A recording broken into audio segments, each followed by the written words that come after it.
Hello everyone, कैसे हैं आप लोग। Welcome back to the channel. आज हम कंटिन्यू करेंगे क्लास 11th का चैप्टर काइनेमैटिक्स। आज हम उसमें बात करेंगे equations of motion and their derivatives के बारे में समझेंगे। ठीक है, तो स्टार्ट करते हैं आज का lecture. Equations of motion, equations of motion. ठीक है, इक्वेशन ऑफ मोशन समझते हैं क्या होता है, कहां यूज करते हैं, पहले ये चीज समझते हैं। ठीक है, अगर हमारी बॉडी, पहले इसमें देखना, अगर हमारी बॉडी एक्सेलरेटेड मोशन करती है तब ये यूज होगा। समझ आया? तो ये कब यूज होने वाला है? जब बॉडी एक्सेलरेटेड मोशन करती है, पहली चीज। ठीक है, और याद रखिएगा एक्सेलरेशन भी क्या होना चाहिए? कांस्टेंट होना चाहिए। तो हम सीधा लिख सकते हैं ये तब यूज होगा जब कांस्टेंट एक्सेलरेशन आपकी बॉडी शो करेगी। कांस्टेंट एक्सेलरेशन, ठीक है, कांस्टेंट एक्सेलरेशन होगा तभी आप ये इक्वेशंस ऑफ मोशन को यूज करेंगे। समझ आ गया? ठीक है, तो इक्वेशन ऑफ मोशन को हम देखते हैं क्या क्या इक्वेशन ऑफ मोशन हमारे पास होती है। बेसिकली तीन इक्वेशन ऑफ मोशन है। पहली v is equal to u plus a t, v is equal to u plus a t. Second s is equal to u t plus half a t square. Third v square minus u square is equal to 2as। ये तीन equation of motion आपकी होती है। अब यहां समझ लेते हैं होता क्या क्या चीज है। देखिए, v होता है फाइनल वेलोसिटी। ठीक है, तो हम बात कर लेते हैं। तो हमारे को क्या क्या गिवन है? v आपका है फाइनल वेलोसिटी।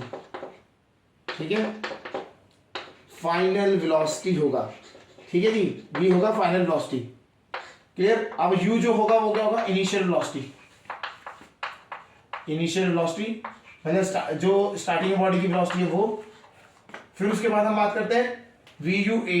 ए क्या हो गया? Acceleration, acceleration. T time,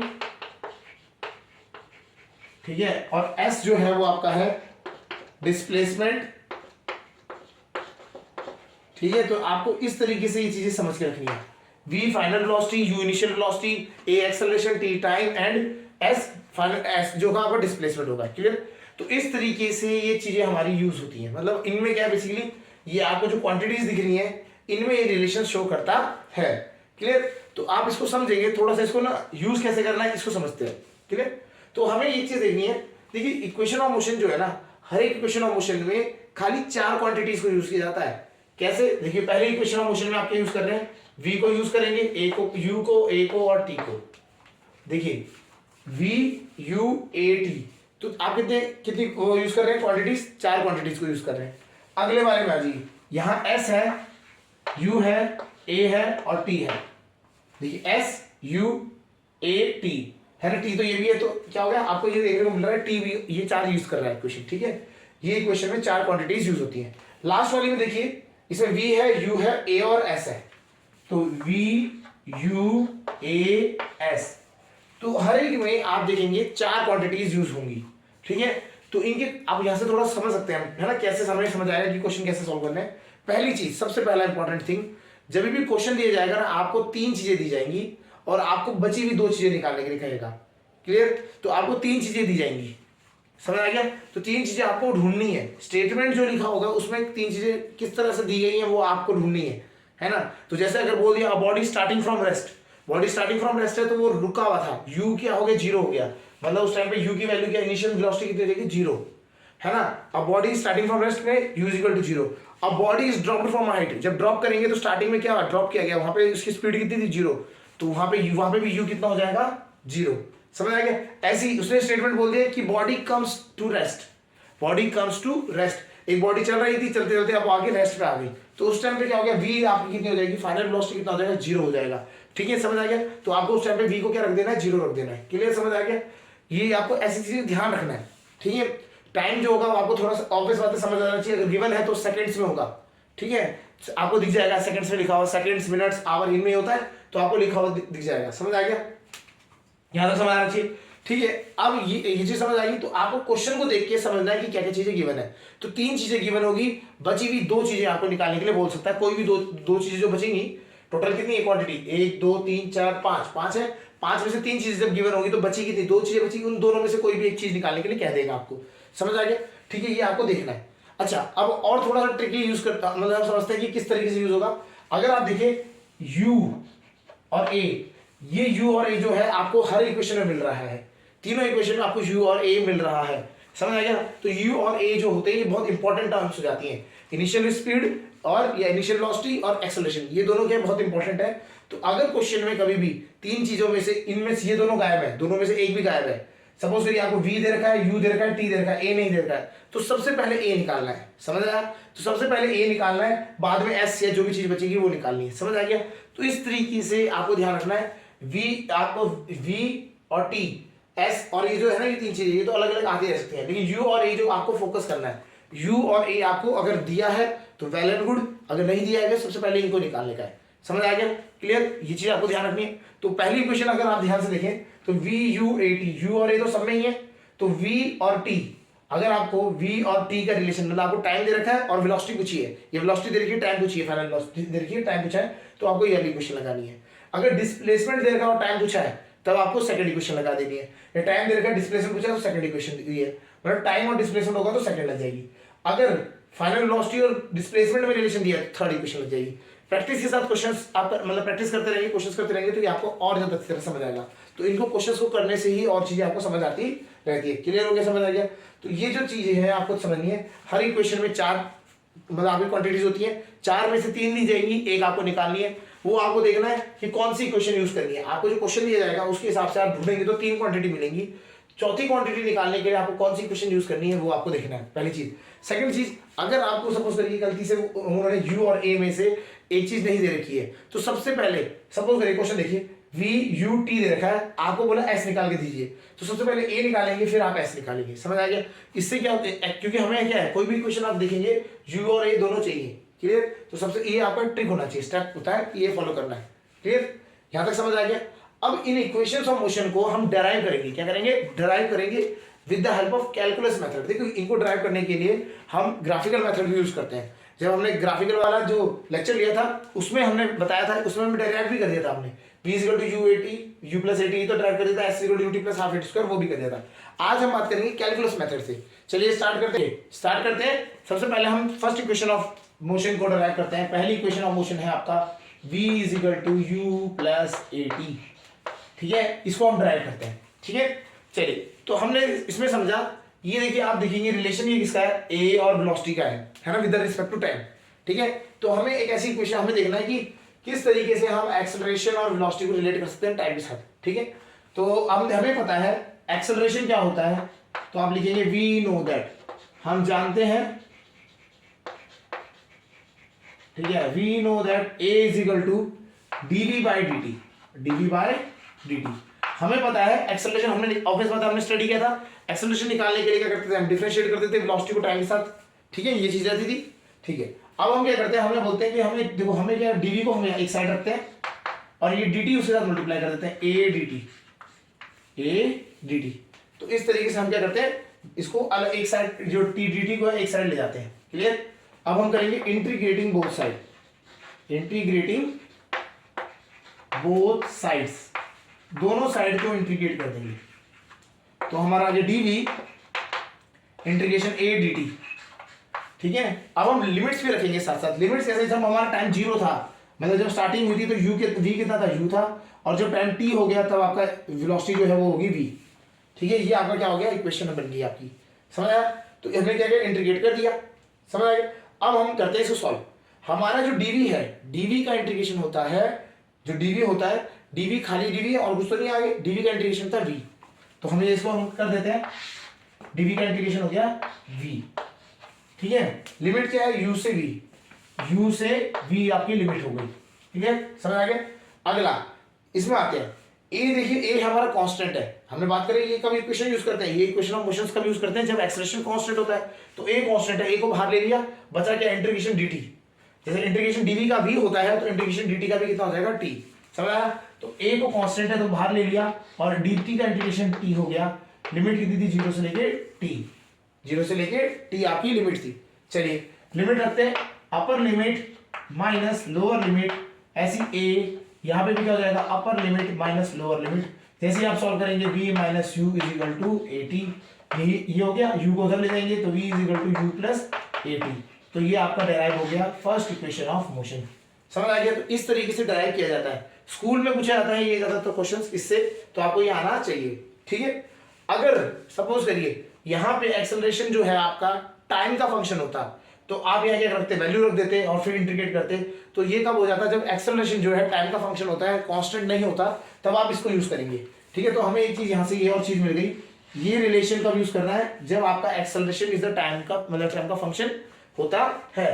clear, आगे समझ आ गया? तो ये चीज आपको ध्यान रखनी है। और ये कब है, जब एक्सेलरेशन कांस्टेंट है, आपने इस तरह बाहर किया और आपको फॉर्मूला मिल गया v equal to u plus a t. समझ आ गया होगा? ये था फर्स्ट डेरिवेशन। समझ आ गया? अब अगला हम डेरिवेशन करते हैं s is equal to u t plus half a t square. देखते हैं सेकंड इक्वेशन ऑफ मोशन के लिए। तो सेकंड इक्वेशन होती है हमारी s is equal to u t plus half a t square. इसको डेराइव करना है। क्लियर, चलिए इसको समझते हैं कैसे करेंगे। अब हमें क्या, देखो एक्सेलरेशन दे रखा है और डिस्प्लेसमेंट दे रखा है और वेलोसिटी, इन तीनों को रिलेट करना है। ठीक है, तो डिस्टेंस, डिस्प्लेसमेंट, वेलोसिटी और एक्सेलरेशन को आपको क्या करना है, रिलेट करना है। तो इसके लिए कैसे यूज करते हैं, हम क्या यूज कर सकते हैं, देखते हैं, समझते हैं। हम क्या करते हैं, हम बोलते हैं वी नो दैट। ठीक है, यहाँ पे लिखते हैं वी नो दैट। हम क्या जानते हैं, हम बहुत चीजें जानते हैं। हमने क्या जानते हैं, हम जानते हैं वेलोसिटी निकालने के लिए आपको क्या करना है, ds बाई dt करना होता है ना। हमने तो ये चीज पढ़ी है कि भैया वेलोसिटी कैसे निकलती है, differentiation of displacement with time, तो ये होता ही है। क्लियर, अब वही करेंगे, ds को एक साइड रख दिया, v और t dt को मल्टीप्लाई कर दिया, एक दूसरे को मल्टीप्लाई कर दिया। ठीक है, तो हमने ये इसको क्या कर दिया, इस तरीके से कर दिया। समझ आया, ये चीज हो गई। अब हम क्या करेंगे, integrating both side, integrating both side, दोनों साइड को इंटीग्रेट करेंगे, इंटीग्रेटिंग बोथ साइड्स। जैसे इंटीग्रेट करेंगे तो यहां आ गया ds is equal to integration of v dt। ठीक है, लिमिट क्या है, 0 से लेके t, लेकिन जब जीरो था तो डिस्टेंस भी 0 था, और जब t हो गया टाइम तो डिस्टेंस भी s हो गया, डिस्टेंस कितना हो गया, s हो गया। क्लियर, समझ आ गया? तो ये आपका क्या हो गया, इंटीग्रेशन हो गया। ठीक है, यहां तक समझ आया? अब इसको हम कैसे यूज करेंगे, देखते हैं। देखिए जो वेलोसिटी है ना, वेलोसिटी कांस्टेंट नहीं है। यहाँ पे जो वेलोसिटी होता है हमारा, it is the function of time. कैसे, हमने फर्स्ट इक्वेशन में पढ़ा था, बाय फर्स्ट इक्वेशन हमें पता है वेलोसिटी को हम क्या लिखते हैं, v is equal to u plus a t. Velocity constant नहीं है, वो टाइम के साथ वेरी करती है, ये चीज याद रखिएगा। एक्सेलरेशन इज कांस्टेंट, हमने बोला ये जो इक्वेशंस ऑफ मोशन यूज होती हैं, कब यूज होती है, जब एक्सेलरेशन कांस्टेंट होता है, ना कि वेलोसिटी कांस्टेंट होती है। तो वेलोसिटी कांस्टेंट भी नहीं लेना है हमें। आपने सोचा कि वेलोसिटी कांस्टेंट है, जैसे यहाँ पे एक्सेलरेशन था लास्ट टाइम, तो एक्सेलरेशन कांस्टेंट कर दिया था। यहाँ वेलोसिटी कांस्टेंट नहीं है भाई, वेलोसिटी तो टाइम के साथ चेंज कर रही है ना। देखो v is equal to u plus a t, तो टाइम के साथ चेंज कर रही है, तो इस तरह से आपको लिखना पड़ेगा। ठीक है, लिमिट क्या है, 0 से लेके t। Got it? चलिए अब इंटीग्रेशन करते हैं, ds का इंटीग्रेशन होता है s। ठीक है, u कांस्टेंट है, हाँ u कांस्टेंट है। आपकी जो इनिशियल स्पीड थी वो एक फिक्स होगी वैल्यू, वो एक न्यूमेरिकल वैल्यू होगी, तो u कांस्टेंट हो गया। इसके साथ dt था, तो dt का इंटीग्रेशन हो गया t, dt का इंटीग्रेशन हो गया t। क्लियर, फिर उसके बाद a, यहां पे आया a कांस्टेंट है। ठीक है, अब बचा क्या, t into D T. A constant है, अब बचा t इंटू डी टी। तो अब मैं थोड़ा सा यहां पे समझा देता हूं। अगर हमने पहले वाले में क्या किया, u इंटू डी टी, जब हमने इसको अंदर मल्टीप्लाई किया ना, अंदर मल्टीप्लाई करेंगे तो इस तरीके से बन जाएगा। ठीक है, तो u dt में क्या हुआ, u कांस्टेंट था, dt का इंटीग्रेशन t हो गया, और यहां क्या a कांस्टेंट है, t dt। ये जो t dt हम बोल रहे हैं ना, इस t dt का इंटीग्रेशन क्या होता है, जो पावर 1 है t की, तो पावर 1 बढ़ गई तो t स्क्वायर, और जितनी पावर बनी उसी से डिवाइड कर दो, जितनी पावर बढ़ी उसी से डिवाइड कर दो। तो ये इस तरीके से इसका इंटीग्रेशन होता है। समझ आ गया? ये क्लियर हो गया होगा आपको? ठीक है, ये हमने यहाँ पे रख कर देते हैं। ठीक है, आंसर आ जाएगा। तो ये लिमिट देखिए 0 से s थी, तो upper limit s minus 0 u, upper limit sir देते हैं u, upper limit t minus 0 plus इसका क्या हो जाएगा a बाई 2, क्या हो जाएगा अपर limit t square minus 0, upper limit रखेंगे तो t स्क्वायर हो जाएगा माइनस 0, ये 2 को कॉमन लेके बाहर निकाल लिया हमने पहले।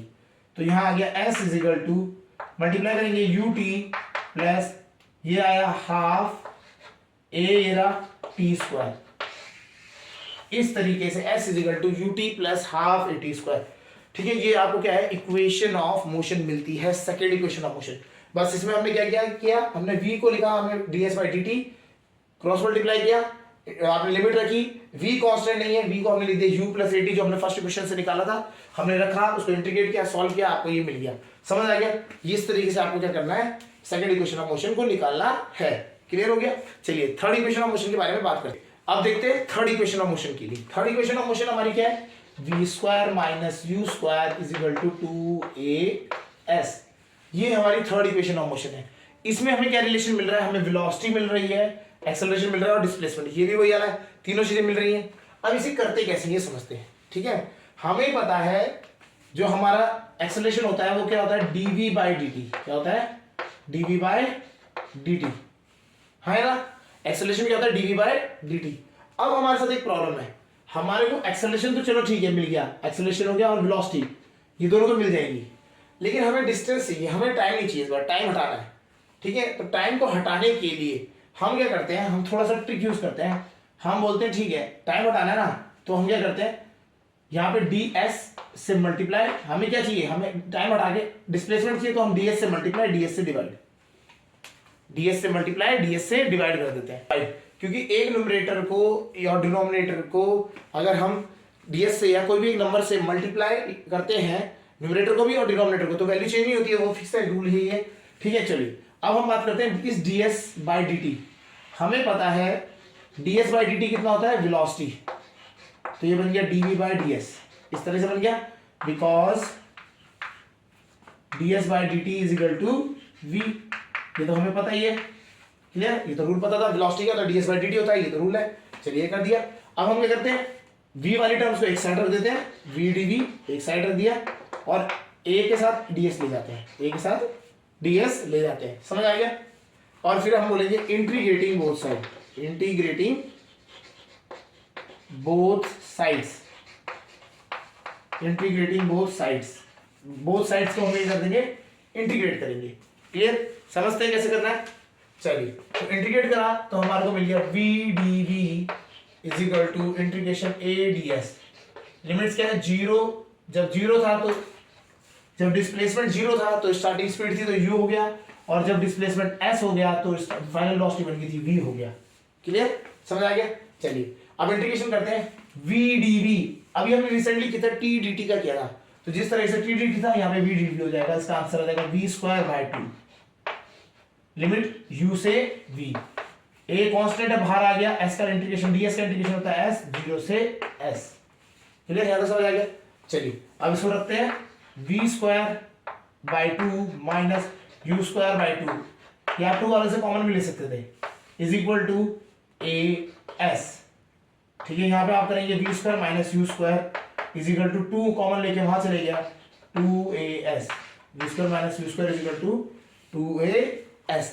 इस तरीके से आप क्या करेंगे, इक्वेशन को सॉल्व करेंगे। ठीक है, समझ आ गया? तो आपने यहाँ पे क्या किया, इंटीग्रेट किया, और आपको ये कौन सी मिल गई इक्वेशन, आप इसको थोड़ा सा ध्यान दीजिए, ये हमारे को इक्वेशन ऑफ मोशन ही तो मिल गई, थर्ड इक्वेशन ऑफ मोशन ही तो है ये, v square minus u square is equal to 2as। तो ये जो हमने इस तरीके से किया, तो इसे हम कहते हैं कैलकुलस मेथड। तो कैलकुलस मेथड के हेल्प से हमने तीनों डेरिवेशंस को निकाल दिया। इक्वेशन ऑफ मोशन जो थे, first equation of motion v is equal to u plus 80, s is equal to ut plus half a square, v square minus u square is equal to 2as। ये तीनों को आप derive कर सकते हैं। समझ आ गया? ऐसे करने में हमें फायदा क्या हुआ, हमें कुछ चीजें मिल गई सीखने को, हमें ये जो इक्वेशन है ये मिल गई बीच में, a is equal to v dv by ds। तो कल की डेट में अगर हमें क्वेश्चन आ जाता है वेरिएबल का, सपोज करिए एक्सेलरेशन वेरिएबल है ना, ठीक है, तो x मतलब s कह सकते हो, या डिस्प्लेसमेंट के साथ वेरी कर रहा है, तो आप इसको ना यूज कर सकते हो उस टाइम पे, इस वाले टर्म को। क्लियर, समझ आ गया? तो इस तरीके से आपको क्या करना है, इक्वेशन ऑफ मोशन को ड्राइव करना होता है, और आप इसके ऊपर जो हम मतलब जो हमारी इक्वेशन ऑफ मोशन के अगर क्वेश्चंस आ जाते हैं आपको डेरिवेशन करने के लिए, वो आ गया। ठीक है, और जो इक्वेशंस हैं उनको कैसे यूज करना है हमने यहाँ पे समझ लिया। ठीक है, इनके क्वेश्चंस करते हैं नेक्स्ट लेक्चर में। ओके, आज के लिए इतना ही।